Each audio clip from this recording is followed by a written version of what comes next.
La foi, c'est la folie. Inaugurer un miracle te demande une foi de folie. Sortir de la normalité. Tout le monde se marie comme ça. Tout le monde ensemble comme ça. Tout le monde trouve le travail comme ça. Tout le monde voyage comme ça. Mais moi, je passerai par autre porte.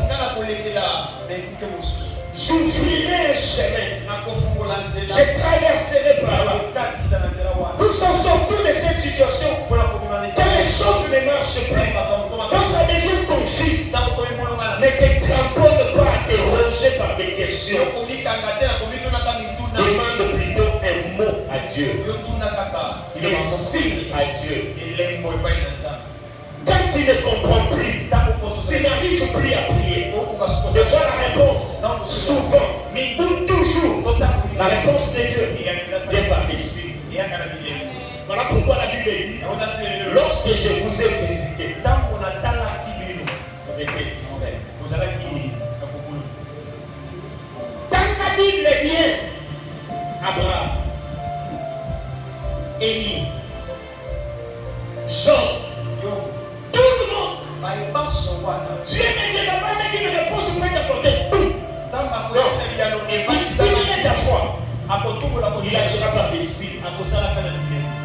Élie a prié.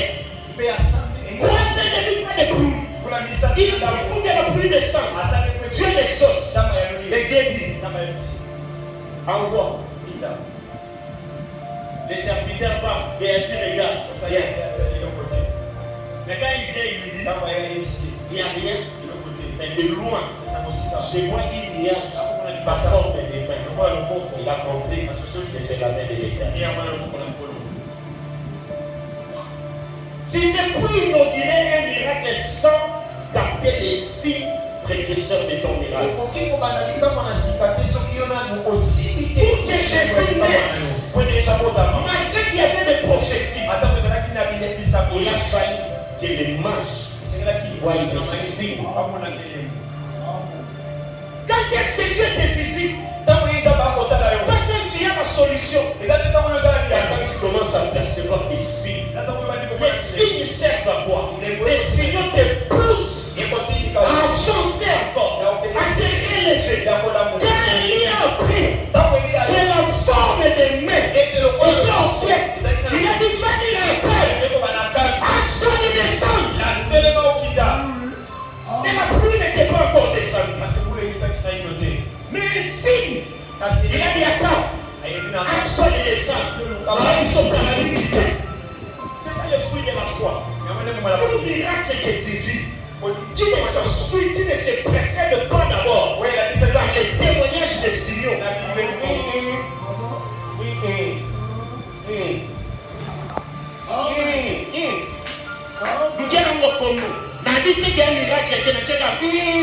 Parce que dans l'authenticité, quand Dieu réagit, soit que c'est le vent qui passe, soit que c'est un signe qui se manifeste, mais le reste est comme soi. C'est ce que Pierre n'avait pas compris. Dans la mort, Dieu veut paraître un signe. Lui cherche à comprendre c'est quoi. Non, quand je vois un signe, je n'ai plus besoin d'explication. Je crois que c'est maintenant. C'est maintenant. Je n'ai pas besoin d'être esclave de prophète. Je n'ai pas besoin de prophétie. Je n'ai pas besoin de vision. J'ai besoin de capter un signe qui vient de l'éternel. Un prophète peut capter les signes, mais fait mal faire la lecture. Mais si moi-même je capte les signaux, je sais que c'est maintenant. Je sais que je dois me lever. David a prié pour son fils. Le fils qu'il a eu avec l'excédent. Les serviteurs ne pouvaient lui dire que le fils était mort. Mais la Bible dit, il était à genoux en train de prier. Quand il lève les yeux, il capte les signes. Il se lève. Il enlève les sacs. Il se lave. Il porte les armures royaux. Il dit, amenez-moi maintenant à manger. ozolia te pozuta na basigne te ozoluka nzambe na biloko ya minene donc nzambe apesoka bilene apeso bilene Viens te la robi. Ordonne maintenant. Donne-moi un signe pour que ça prouve que c'est toi. Ordonne que je vienne vers toi. Celui qui connaît son Dieu, c'est qu'il est capable de le faire. Ne s'arrêtera pas à poser des questions sur ce qu'il lui a vu. Il cherchera des signes. Mais la mission de nos alliances, ça va signer dans le je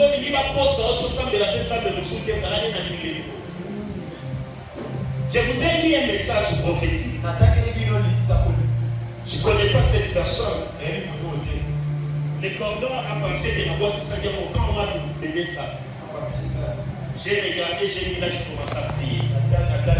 J'ai dit Seigneur, si c'est toi, si c'est toi, convainc-moi. Et dis ce message.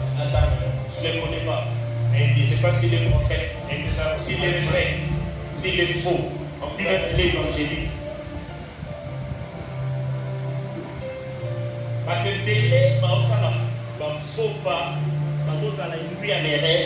manipuler parce que la ligue va prophétie, la ligue va vision, mais la ligue va signe. La force de Joseph, c'était les signes. Moi, j'en ai déjà prophétisé. J'ai besoin de signes avec Dieu. Quand j'arrive quelque part, je suis dans l'embarras, je dis Seigneur, montre-moi un signe. Confirme-moi que tu es là. Confirme-moi que c'est ta volonté. Confirme-moi que je dois faire ça. Confirme-moi que je vais faire ceci, cela. J'ai changé l'enseignement de vendredi, pas seulement parce que j'avais une forte malédiction. Les signes, c'était quoi? Je reçois quelqu'un au bureau avant que je le sorte. Pendant que je dit Seigneur, merci d'imprimer enseignement. Ça va payer à foi. Seigneur, merci d'imprimer les 5 principes de la spiritualité. Soudain, on me dit, il y a quelqu'un qui veut te voir. Cette personne entre. Il me pose ce problème. Quand j'ouvre la bouche pour lui parler, je lui parle du message que j'avais reçu. C'était ainsi. On a besoin d'un prophète, de vous considérer comme vous avez à une salvation, maintenant on va changer le message. Dieu ne parle pas que par des prophéties. Dieu parle tantôt d'une manière, tantôt d'une autre. Des fois, il ne prend pas garde.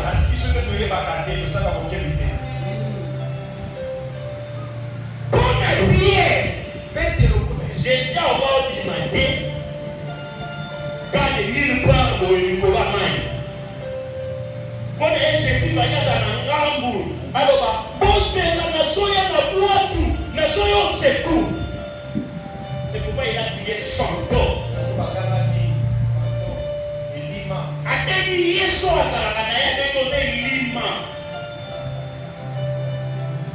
Il ne connaissait pas encore jusqu'où Jésus pouvait aller. Et il lui dit, donne-moi un signe. Si c'est toi, ordonne que je vienne vers toi. Dans les 10 000, tu me dis de tout. Tu n'as pas forcément besoin de vision. Tu n'as pas forcément besoin de prophétie. Tu n'as pas forcément besoin qu'on parle sur toi.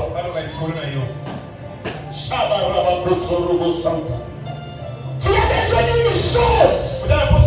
C'est de regarder vers Jésus et de compter ainsi. Si c'est toi qui accepte que je vive ceci, qui accepte que je fasse ceci, donne-moi un signe. C'est ça la foi. Je ne suis pas parce qu'on m'a dit. Je ne suis pas parce que je vis. Parce que la foi n'a pas besoin de tout ça. La foi a besoin de Dieu. Et quand Dieu me donne un signe, je vois l'étoile. Il me dit, vas-y, j'y vais. Même s'il n'y a pas de plutôt, même s'il n'y a pas de maternité, moi Dieu m'a créé. Lorsque tu verras l'étoile, le Messie ne travaille pas. Je vais arriver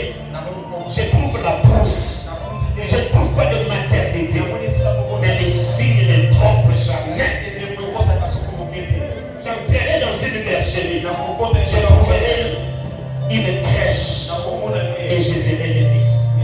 J'inaugurerai un miracle dans ma vie, dans ma famille. Je dirai aux autres, Ngaï. Bien-aimés, marchons dans la foi. La foi a des fois un douter. La foi doit sortir de toi. La foi doit venir de toi. L'enseignement que j'ai commencé le vendredi, c'est marcher dans la foi et par la foi. Je marche dans la foi parce que je tire mes origines et ma force là. Mais ce que j'ai fait, je ne le fais pas parce qu'on m'a dit. Je ne le fais pas parce qu'on m'a conseillé. Je le fais par la foi. Les œuvres de la foi ne tardent pas. Si tu agis par la foi, les résultats viendront. Les résultats viendront. Quand on est pasteur, on n'a pas la solution à tous les problèmes. Mais tous les problèmes viendront vers toi. Comment les solutionner? Tout le temps, Dieu doit te dire, dis ceci. Tout le temps, Dieu doit t'ouvrir les yeux. Tout le temps, Dieu doit te donner des prophéties. Non.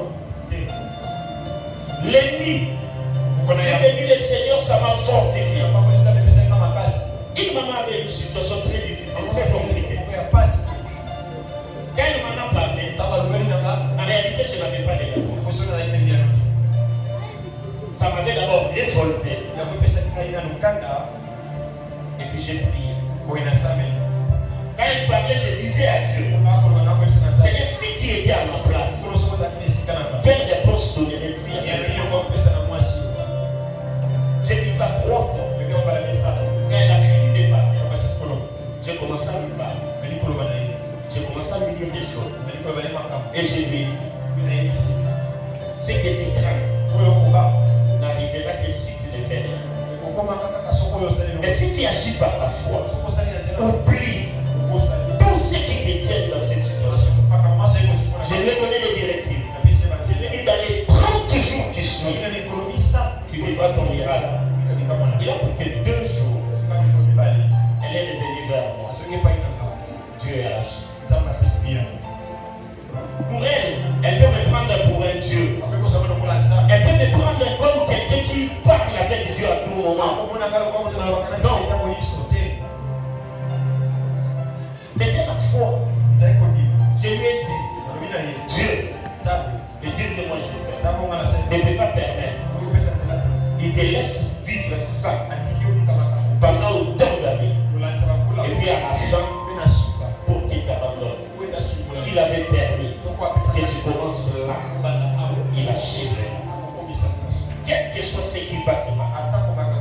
Et je t'interdis aujourd'hui de plus laisser courir. Ne fais plus rien. Si ce n'est tes genoux, ton cœur et ta voix, le Seigneur. Les choses ne changeront pas. Quand nous cherchons à voir, à comprendre ce qui est devant nous. Mais si nous agissons par des signes, nous inaugurerons des choses. Tout ce que Joseph voyait, ce n'était que des signes. Ce que Dieu fait, un homme ne peut le faire. Il n'était pas un fantôme. Il était tout simplement la foi en personne. Parce que qu'est-ce que les disciples criaient? Seigneur, sauve-nous. Il n'était pas là. Il est venu. On l'a appelé fantôme. Parce que des fois, dans le brouillard des problèmes, nous ne savons plus ce qu'est Dieu. Dieu n'est pas dans la facilité. Voilà pourquoi beaucoup ne les rencontrent pas. Il est dans l'impossibilité pour les rendre possibles. Pour Pierre, il devrait être là. Il devrait être là. Pourquoi il n'est pas avec nous? Et c'est Jésus qui les avait prédits, je vous précède. C'était comme une forme de trahison. Mais pour améliorer cela la deuxième fois, Jésus monte avec lui dans la barre. La maman. Et nous recouvre. Badon il disait, mais vraiment, on recouvre, on a deuxième version. Il s'élève, il part avec foi, et la tempête s'étale. Cela veut dire, ton problème peut être préparé à l'autre, mais n'auront pas les mêmes conséquences, ni les mêmes réalités, voire même pas les mêmes solutions. Quelqu'un d'autre, Jésus peut être à l'extérieur de la barre. Quelqu'un peut être avec Jésus et traverser des situations compliquées. Ce n'est pas vivre des situations difficiles. Il n'est pas l'abandon de Christ, ni son absence. Il était avec eux dans la barre, mais il souffrait. Mais dans l'autre cas, il n'était pas avec eux. Ils ont aussi souffert. Mais dans les deux cas, deux solutions différentes.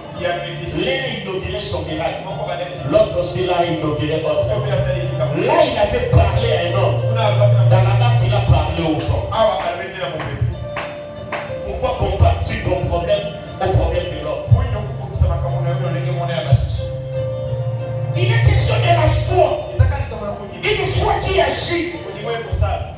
La foi n'a pas des yeux. Waouh, je vais trop vite. Il y a beaucoup de choses que je vais parler pendant la semaine sur la foi. Dieu est sorti de la barque finalement quand il a su que c'était le Seigneur.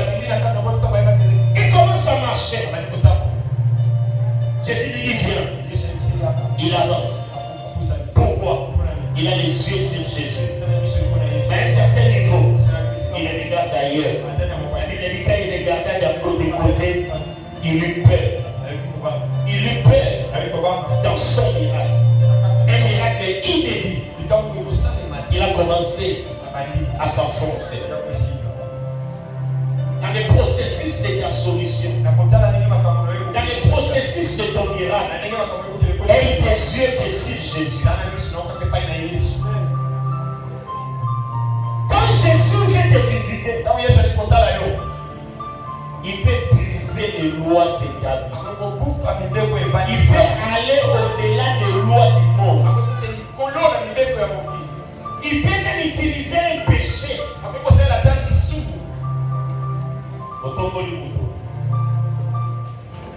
Jésus, Dieu, va chez Isaïe pour libérer son père. Il lui dit, prends une prostituée. Je vais sauver Israël. Isaïe dit, moi, cet homme de Dieu, plus que Jésus, la bouche de l'Éternel. Quand Dieu utilise un péché, ce péché-là n'est plus un péché. C'est-à-dire, dans les chemins où Dieu veut t'amener à ta solution, il peut utiliser des choses que tout le monde peut condamner. Il peut utiliser même ce que tout le monde condamne. Et il est Dieu. Quand il utilise, ces choses deviennent saines. Parce que quand tu attends seulement, il faut pas dans tout ceci là. Il y a dans les sacrifices. Ah ouais, les hommes qui par rapport au problème là. Parce que comme ça, on a gagné. Parce que on a battu nos choses, parce qu'on a il y a ta fille, t'es battu qui est dans le stade. Ta fille n'est pas une copie conforme. Comment il a eu, ils ont fait pour gagner à la Niga. Dieu peut te guérir chez toi dans ta chambre. Il peut solutionner ton problème dans une prédication dans un mix.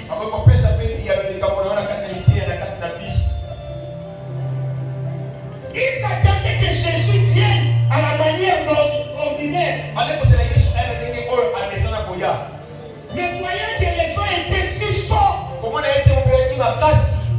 et que ce fantôme était toujours là, il s'est dit, mais ce vent est en train de chavirer même le bateau. Mais Jésus, je sais combien il pèse. Ce vent pouvait l'emporter. Mais il est stable. Là, c'est ce que la Bible dit. Même pendant les délices, le Seigneur était assis sur son trône. Jamais réalisé la portée de ces versets.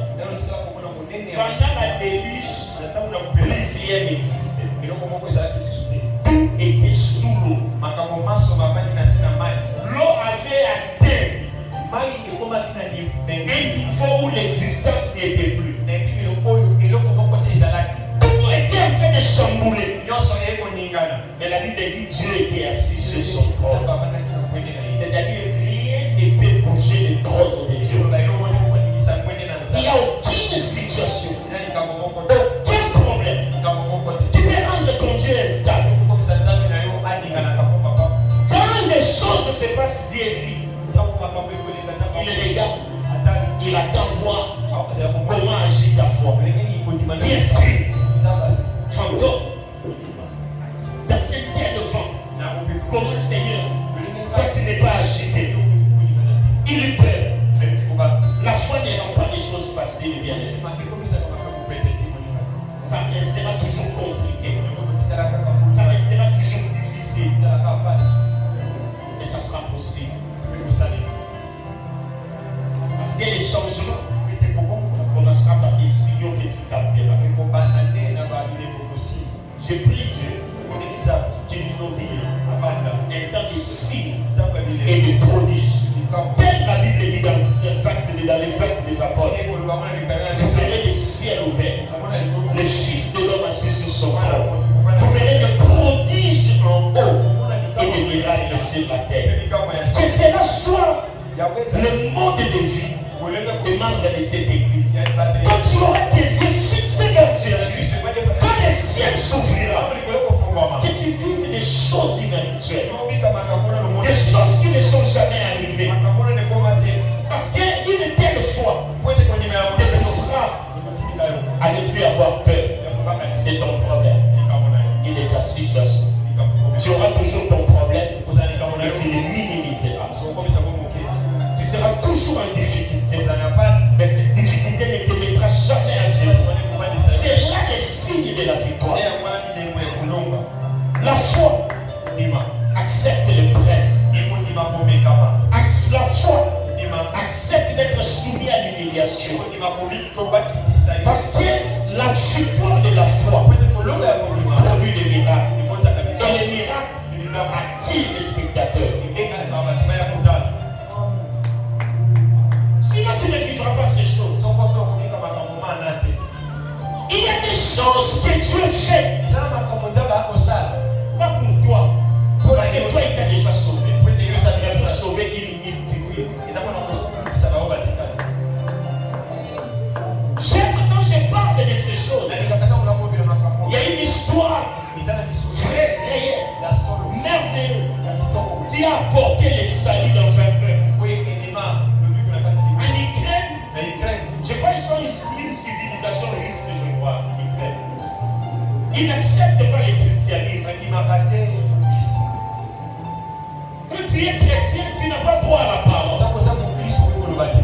Les églises chrétiennes n'existaient pas assez. Et là-bas, comme on voulait voter cette loi ici, après les études, tous les jeunes sont soumis au service militaire. Il y avait un chrétien. Il n'était pas trop en forme. Le nom de la maladie qu'il souffrait m'échappait. Il avait une maladie des os où il n'était pas résistant en fait. Mais il était chrétien.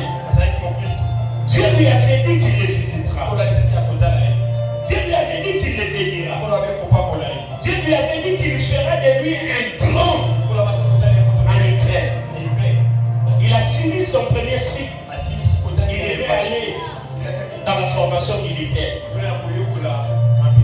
Mais quand ses parents l'ont amené, après des examens, comment on appelle ça? Des examens qu'on fait avant d'être admis dans l'armée, aptitude physique. Quand on a fait les aptitudes physiques, il était en dessous de la moyenne. Donc en réalité, il était inapte. Mais il ne pouvait devenir ce que Dieu lui avait dit s'il ne faisait l'armée.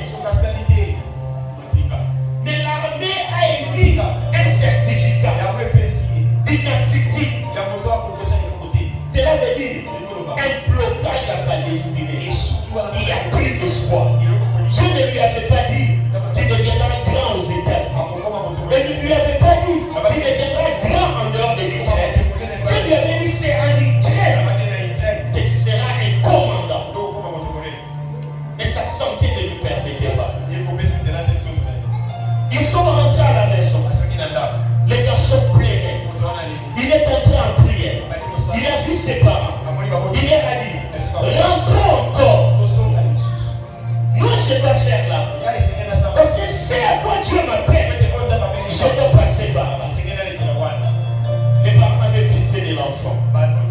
Ils savaient qu'il n'avait pas la bonne forme. À force d'y aller, je ne sais pas combien de fois. Un jour, l'autorité de l'académie, Dieu l'a touché. Il a une compassion du garçon. Il lui délivre un certificat avec des aptitudes minimales. C'est-à-dire qu'on lui fait juste une faveur, inscrivant ce qu'il ne pouvait pas faire. Et quand il a réuni les instructeurs à l'entrée, vous savez, dans l'armée, il y avait des formateurs, des commandos qui étaient là. Non, toi tu ne peux pas être là. Soit tu ne n'arrives pas à sauter. Tu n'es pas, il n'arrive pas. On les mettait toujours à l'état. On les minimisait. On l'appelait faiblesse. On l'appelait maladie. Tout le monde s'est moqué de lui. Dans les réfectoires, les amis lui disaient, toi vraiment tu manges gratuitement. Tu ne fais même pas de chiffres. Mais tu as toujours un peu de manger. Mais ce garçon avait toujours sa Bible. Il lisait sa Bible. Il lisait sa Bible. Il lisait Luc 1:37. Rien n'était impossible à Dieu. Et tout était possible à celui qui croyait. Il disait ça. Il le déclarait. Une ou deux personnes venaient toujours à côté de lui pour les réconforter. On a un certificat pour que vous capurez aussi. Mais lui leur disait non, je ferai ma formation. Je finirai ma formation. Car rien n'est impossible à lui. Et tout est possible à celui qui croit. Moi je crois que mon Dieu peut déjà triompher de cette formation. Un jour, un instructeur de culte voulait humilier ces garçons. Quand il y avait parade, comme il était maladif, il devait prendre ses médicaments. Il devait, je ne sais pas, se masser. Il arrivait toujours en retard. Alors on les mettait toujours à côté. Ce jour-là, l'instructeur s'est préparé pour lui faire un mal. Il a dit c'est faiblesse. Aujourd'hui, je vais les mettre hors circuit. Les amis étaient déjà au parade. Il venait avec sa Bible. L'inspecteur les regarde et dit, toi qui dis que Dieu est capable, rien n'est impossible à lui. Viens vite ici. Les gars viennent avec sa Bible. L'inspecteur prend sa Bible et il les jette. Il dit ici, nous sommes dans l'armée. Et cette formation ici, c'est pour former les chauffeurs d'élite. Des engins lourds. Toi avec ta forme, tu ne pourras rien. Donc ta formation, ça va être ici. Comme dans les espaces académiques, il y a toujours des matériels didactiques. Il y avait un char de combat. Juste pour apprendre à utiliser. Il n'avait pas de moteur. Il n'y avait rien. On venait, on demande la première vidéo sur fait ceci. Vire à gauche. C'était sur place. Des années. Alors on expliquait la paix. Il dit, tu n'es que Dieu. Tout est possible. Ok. Viens. Reste là. Il prend sa Bible et les jette. Il lui donne la clé de contact. Il dit, aujourd'hui, c'est toi qui vas déplacer ces chars. Aujourd'hui, nous allons apprendre les démarrages et les déplacements. Il y avait plusieurs chars de combat pour les personnes. Il choisit seulement le mauvais. Il choisit seulement le pauvre là, pour l'humilier. Il fait monter le centre de l'autre char. Il donne la clé et les femmes aux chrétiens. Et les gens étaient là. Le pauvre prend la clé. Il regarde l'inspecteur. Il lui dit monte. Il va innocemment, il monte. Il dit prends place, il s'assoit. Il dit démarre les véhicules avec ton Dieu et fais-les avancer. Les autres criaient. Ah non, on perd le temps, allons faire l'exercice. Quand du coup les garçons étaient entrés, il a prié. Il a dit Seigneur, toute ma vie, tu m'as dit que tout est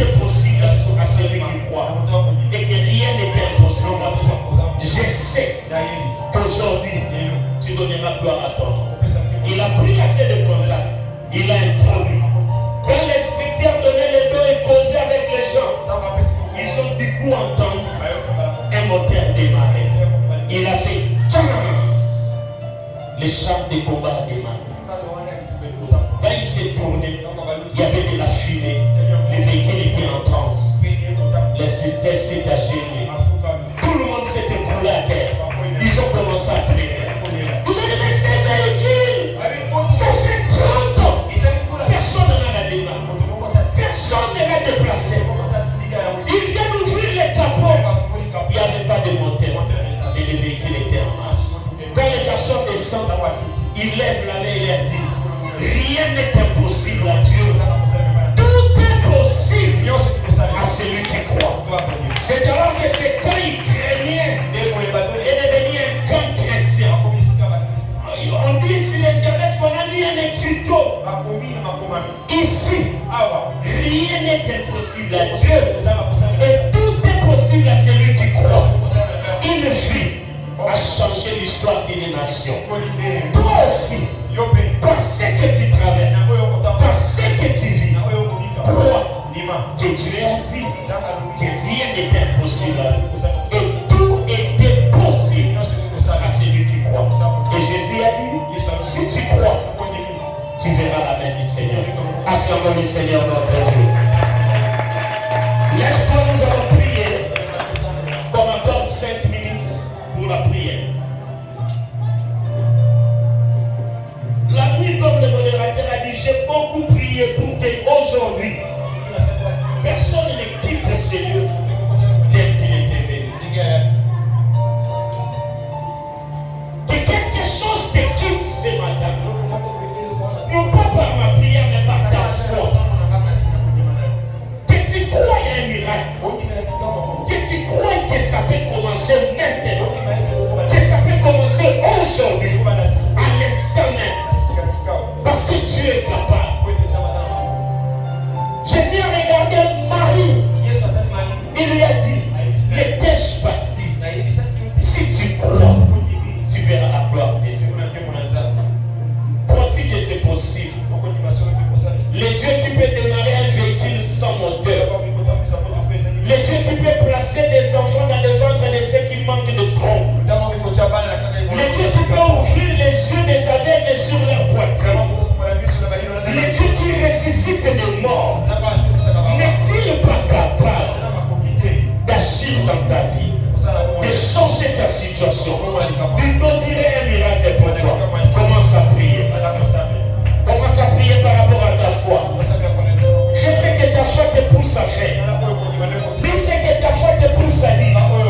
Mais ce que je sais,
commencer à faire des choses depuis l'ennemi les inquiète.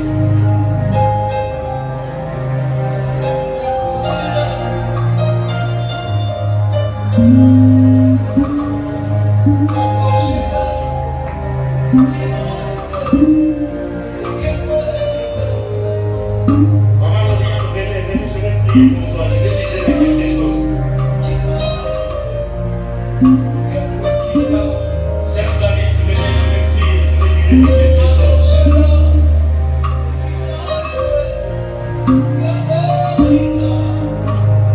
Prie là où tu es, il y a une force d'action. Maman Cathy, venez, je vais prier pour toi. Maman Cathy, ma fille, venez.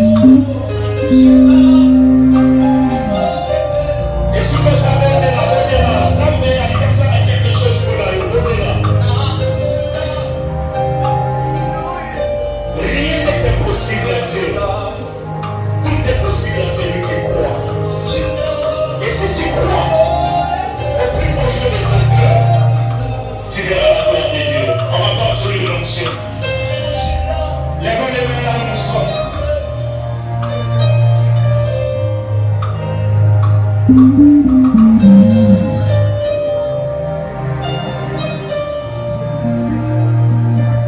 Je vais libérer une parole d'une manière sans identifier la personne. Alors donc priez ce matin pendant les guides. À part la main